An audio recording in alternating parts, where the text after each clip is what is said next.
Scarlet dragon. Who knows what a dragon does? Yes. Sometimes it breathes fire. That's right. Yes. What else does a dragon do? Flies. Yes. And is a dragon big or small? Yeah. Big. How big? A bear. It could be small. Could be small, like a baby dragon. Yes. How big is a Who dragon? has a stuffed animal of a Oh, dragon? it's so big. Okay. Yeah. What color is it? I have go walk around.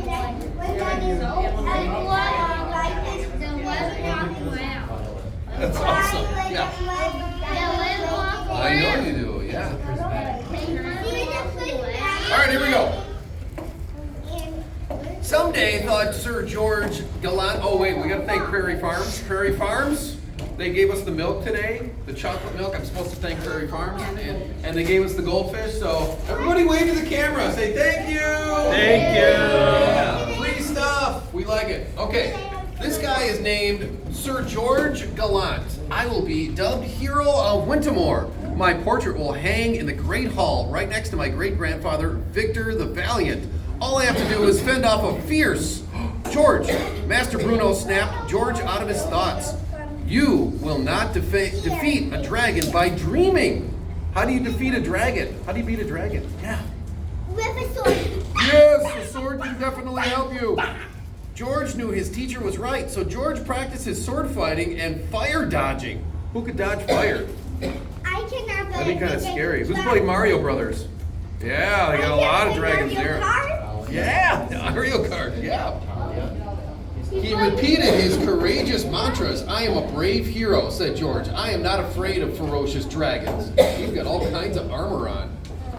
George had been training to fight dragons his whole life, but he had never seen one before. As he walked home that day, George heard the villagers talking. Something spooked my horse this morning, said one man. It ran and hid in a pile of straw. The vegetables in my garden were eaten. Did you know dragons like vegetables? I didn't know that. The leaves were burnt to a crisp, said another. The woman cried out, I saw it myself, a scarlet red streak through the sky. It was probably the dragon. A spooked horse, fire, a streak through the sky? George was sure this could only mean one thing. He went home and climbed up onto his roof to look for a dragon. While George was gazing into the bright blue sky, a messenger approached on his horse. Sir George, the messenger called out, King Albert has requested your presence at the royal palace. Me? George said, but I am just a boy. The king does not tell me his business, only who to call before him, said the messenger. A royal warrant had been unrolled and was hanging from the messenger's hand. George felt his heart leap. He scrambled down from the roof and jumped onto his noble steed. Johnny runs a lot. Johnny felt George's excitement and galloped as fast as he could. An hour later, George saw the majestic castle on the horizon. He admired its beauty, with turrets atop the corner towers and a drawbridge stretching over a teal-green moat. What are you doing? Sir George the Gallant, at your service, he said as he bowed before the king.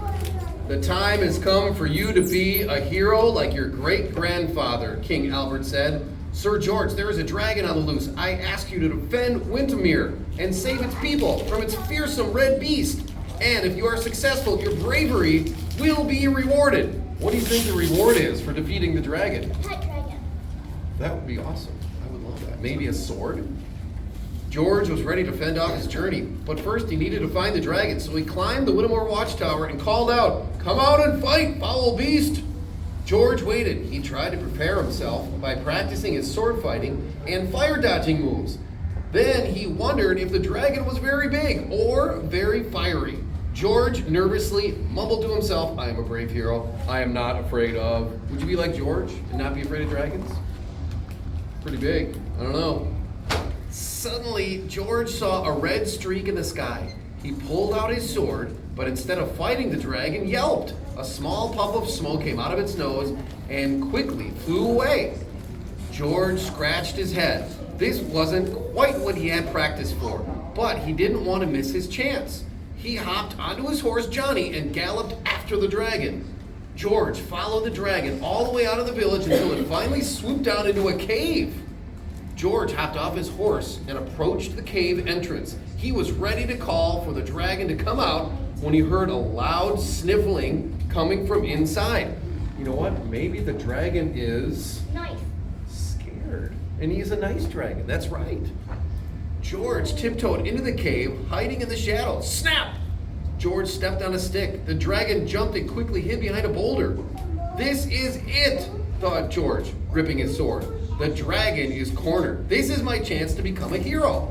But then George noticed the dragon's tail peeking out from behind the boulder. It was trembling. You know what trembling means? Scared, right? Wait, is a dragon really afraid of me? Asked George. The dragon whimpered like he was crying. George sighed. You can come out. I won't hurt you. Look, does that look like a scary dragon or a nice dragon? Nice. Slowly, the dragon poked its head out from behind the boulder. It watched George set down his sword. I'm sorry for scaring your village, said the dragon. It's just that so much of the forest has been cut down that it's the only place to get food. Why don't you just ask me for some food then? George inquired. Are you kidding? I'm the Scarlet Dragon, she said.